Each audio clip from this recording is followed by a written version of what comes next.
अगर आप इस लीफ को देखते हो तो मैंने इसको ऐसे कट किया।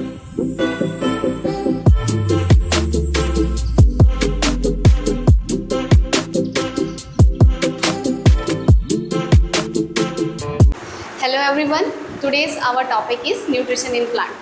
अब बात कर लेते हैं कि फोटोसिंथेसिस प्लांट में परफॉर्म कहाँ होता है, प्लांट फोटोसिंथेसिस किस पार्ट में परफॉर्म करता है। तो फोटोसिंथेसिस वहाँ परफॉर्म होगा जहाँ पे क्लोरोफिल पिगमेंट पाया जाता है, और वी नो दैट कि क्लोरोफिल पिगमेंट का कलर होता है ग्रीन। तो जो भी प्लांट का ग्रीन पार्ट है वहाँ पे फोटोसिंथेसिस परफॉर्म होगा। हम लोग को अच्छे से पता है कि जो लीफ होती है प्लांट की वो ग्रीन कलर की होती है, just because presence of chlorophyll. तो फोटोसिंथेसिस भी कहाँ होगा, लीफ में होगा। लेकिन कुछ ऐसे हर्ब्स होते हैं जिनकी स्टीम ग्रीन कलर की होती है, जस्ट ग्रीन कलर की है। इसमें उसके स्टीम में क्या प्रेजेंट है, क्लोरोप्लास्ट। अगर उसके स्टीम में क्लोरोप्लास्ट प्रेजेंट है, इसका मतलब उसके स्टीम के पार्ट में भी फोटोसिंथेसिस होगा। ठीक है।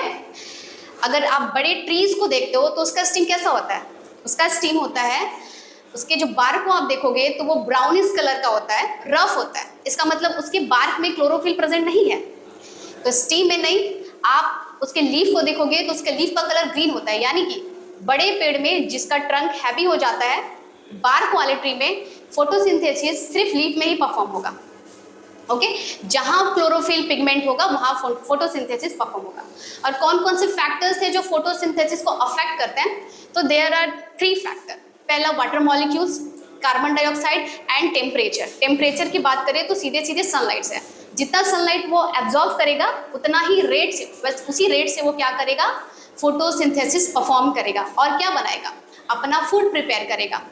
अब बताओ, फूड में प्लांट अपने फूड में क्या बनाता है, obviously water molecules, carbon dioxide को लेकर ये क्या बनाया, ग्लूकोज बनाया। तो उसका फूड क्या हो गया, ग्लूकोज। प्रोडक्ट क्या बन रहा है, ग्लूकोज।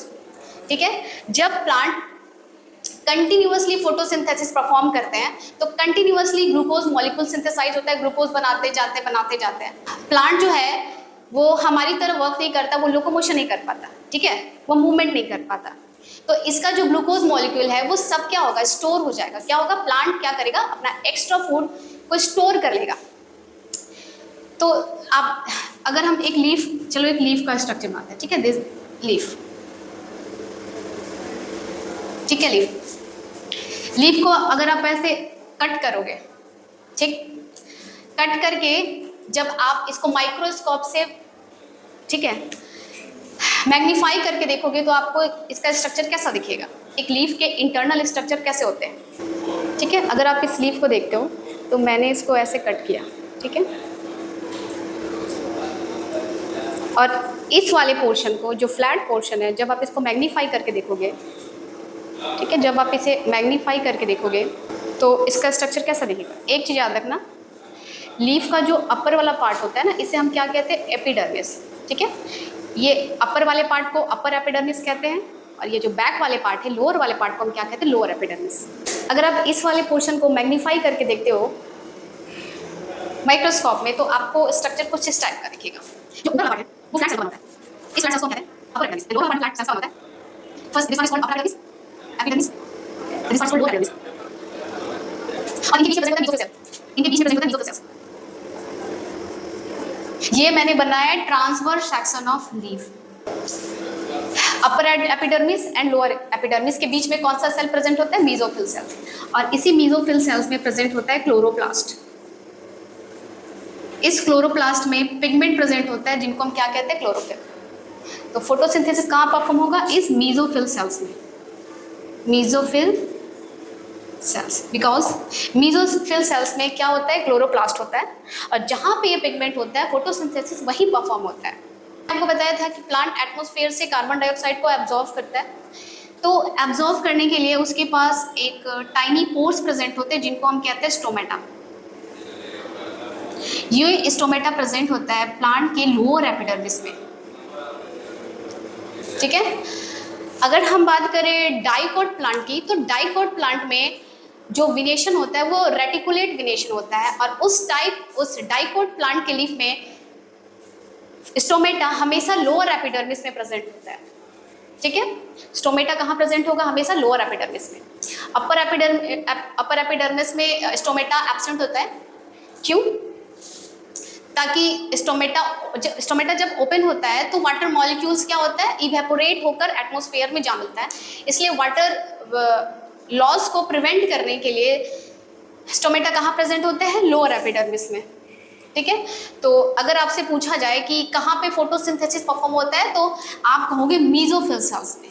और ये मीजोफिल सेल्स कहाँ होता है, लीफ के मिडिल पार्ट में। अपर पार्ट में आपका अपर एपिडर्मिस है, लोअर पार्ट में लोअर एपिडर्मिस, एंड बीच में जो सेल्स प्रेजेंट होते हैं इनको हम क्या कहते हैं, मीजोफिल सेल्स।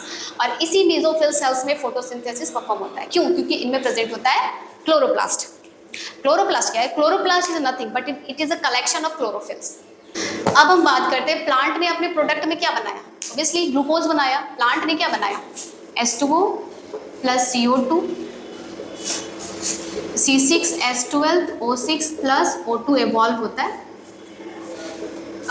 सनलाइट के प्रेजेंस में एंड क्लोरोफिल के प्रेजेंट में। क्या बनाया प्लांट, ग्लूकोज बनाया। Glucose, oxygen, water and carbon dioxide. आप यहाँ पे देख रहे हो प्लांट क्या कर रहा है, एटमॉस्फेयर से कार्बन डाइऑक्साइड को कंटिन्यूअसली एब्जॉर्ब करता है और ऑक्सीजन को क्या करता है, रिलीज करता है। जब फोटोसिंथेसिस कंप्लीट होता है तो प्लांट क्या करता है, ऑक्सीजन इवॉल्व करता है हमारे एटमॉस्फेयर में, यानी वो कार्बन डाइऑक्साइड को एब्जॉर्ब करके कंटिन्यूअसली ऑक्सीजन को इवॉल्व कर रहा है। इट मीन्स अगर प्लांट ना हो तो एटमॉस्फेयर का कार्बन डाइऑक्साइड कहाँ जाएगा, एटमॉस्फेयर में ही रहेगा। और जब ये कार्बन डाइऑक्साइड का लेवल एटमॉस्फेयर में बढ़ेगा तो टेम्परेचर काफ़ी ज़्यादा हाई होगी, जिसकी वजह से ग्लोबल वार्मिंग होगा। ठीक है, तो ग्लोबल वार्मिंग को प्रिवेंट करने के लिए हमें एज मच एज क्या करना चाहिए, प्लांटिंग करना चाहिए। नंबर्स ऑफ प्लांट ज़्यादा होंगे तो CO2 का एब्जॉर्प्शन भी ज़्यादा होगा। ठीक है, और ऑक्सीजन का लेवल भी एटमॉस्फेयर में बढ़ेगा और ये जो प्रपोजल है कार्बन डाइऑक्साइड एंड ऑक्सीजन का वो मेंटेन रहेगा। अब एक चीज़ तो हमने जाना कि आफ्टर द रिएक्शन प्लांट क्या बनाया, ग्लूकोज बनाया। ठीक है, तो प्लांट का बस काम क्या है, रेस्पिरेशन करना। रेस्पिरेशन के अलावा प्लांट कोई अदर मेटाबॉलिक एक्टिविटी करता नहीं है। तो इसके सारे जो प्रोडक्ट हैं वो क्या हो जाएंगे, प्लांट में स्टोर हो जाएंगे। सारे ग्लूकोज क्या होंगे, स्टोर होंगे। ये स्टोर हो सकते हैं प्लांट के किसी भी पार्ट में, आइदर लीफ में भी स्टोर हो सकते हैं, स्टीम में भी एब्जॉर्ब हो सकते हैं, रूट में भी स्टोर हो सकते हैं, एंड आपका फ्लावर, फ्रूट्स, लीफ, किसी भी पार्ट्स में भी ये क्या होता है, ग्लूकोज स्टोर हो जाता है। यानी जब प्लांट अपने ज़रूरत से ज़्यादा ग्लूकोज बना लेता है तो उसको अपने प्लांट के किसी भी पार्ट में वो स्टोर करता है as a form of starch. Glucose किस फॉर्म में स्टोर हो रहा है, स्टार्च के फॉर्म में। तो आज की क्लास में हम लोगों ने क्या पढ़ा, हम लोगों ने पढ़ा न्यूट्रिशन इन प्लांट में दो तरह का न्यूट्रिशन पाया जाता है। पहला ऑटोट्रॉफिक, हेटरोट्रॉफिक। ऑटोट्रॉफिक के बस एक ही मोड्स होते हैं, वो होता है फोटोसिंथेसिस। अगर हम हेटरोट्रॉफिक की बात करें तो there are 4 modes by which plant obtain their food. तो आज के वीडियो में हम लोगों ने सिर्फ और सिर्फ फोटोसिंथेसिस के बारे में पढ़ा कि फोटोसिंथेसिस क्या है, ये प्लांट कैसे करते हैं। ठीक है, और ये कहाँ पे सिंथेसाइज होता है, कहाँ पे ये परफॉर्म होता है, और फोटोसिंथेसिस के बाद ये प्लांट अपने फूड में क्या बनाते हैं, और जब ये बहुत ज़्यादा बना लेते हैं तो उस जो प्रोडक्ट उन्होंने बनाया फोटोसिंथेसिस के बाद उनका क्या होता है। ठीक है, तो आज के लिए बस इतना ही। नेक्स्ट क्लास में हम पढ़ेंगे second mode of nutrition, that is heterotrophic.